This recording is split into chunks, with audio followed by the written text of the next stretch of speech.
Hello friends, मेरी अगली कहानी है लड़की वाले हैं तो इसका मतलब ये नहीं कि कुछ भी कह दें। भाग दूसरा। सुधा कमरे में पहुंची और कहने लगी, राजीव, ऐसा क्या हो गया जो तुम बिना खाए पिए वहाँ से चले आए? तुम्हारे मम्मी पापा अब मुझे समझेंगे। थोड़ा सा क्या उनको कह दिया, वो तो उल्टा ही मुझे ही लेक्चर देने लगे। राजीव अकड़ के साथ कह रहा था, राजीव, सबसे पहले तो तुम बताओ, क्या मेरे माता पिता तुम्हारे माता पिता नहीं हैं जो तुम मुझे तुम्हारे मम्मी पापा कह रहे हो? जब मैं तुम्हारे मम्मी पापा को अपना मानकर हर रिश्ते निभाती हूँ तो तुम्हें भी मेरे माता पिता का सम्मान करना होगा। आज अगर माँ पापा ने कुछ कह दिया तो क्या हुआ? हम बच्चे हैं, सुन लेंगे। कितनी बार तुम्हारी मम्मी भी मुझे खरी खोटी सुनाती हैं।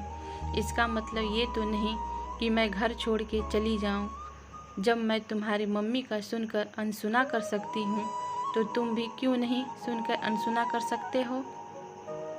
मेरे माता पिता की बातें, कहीं तुम्हारा मेल ईगो तो हर्ट नहीं हुआ? सुधा ने भी तीखी प्रतिक्रिया व्यक्त की।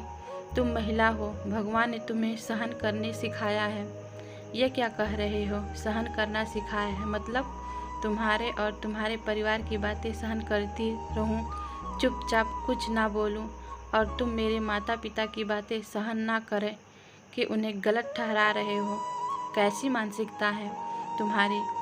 तुम जैसे लोग की बदलाव की बात करते हो लेकिन खुद बदलते नहीं, कहकर कमरे से निकलकर बालकनी में आ गई। सुधा और आंखों के कोर अब अपने बहाव को बह जाने देना चाहती थी। राजीव भी सोच में डूबा था। क्या वाकई में मेरा मेल ईगो इतना सशक्त है जो मुझे अपनी गलती भी दिखाई नहीं दी? उसे भी लगा कि गुस्से में उसने सुधा का और उसके मम्मी पापा का दिल दुखाया है। जब हम दोनों समान हैं तो फिर ये कैसा अहंकार? वह भी तुरंत सुधा के पास जाकर सुबसुखती हुई अपनी पत्नी के आंसू पोंछकर, मुझसे गलती हो गई सुधा, तुमने अपनी ज़िंदगी में जिम्मेदारियां बहुत अच्छे ढंग से निभाई। मैं भी अहंकार में अपने जज्बातों पर काबू नहीं कर पाया। जब हम दोनों एक दूसरे के लिए हैं तो हमारे रिश्ते भी हमें ही संभालने होंगे। क्या तुम मुझे माफ़ कर दोगी? सुधा का हाथ अपने हाथों में लेते हुए राजीव ने कहा, आप समझ गए, मेरे लिए यही काफ़ी है। राजीव, तो फिर चले मम्मी पापा से माफ़ी मांगने, राजीव ने कहा। सुधा मुस्कुरा दी। दोस्तों, विवाह के पश्चात दो लोगों का ही नहीं, दो परिवारों का भी समावेश होता है।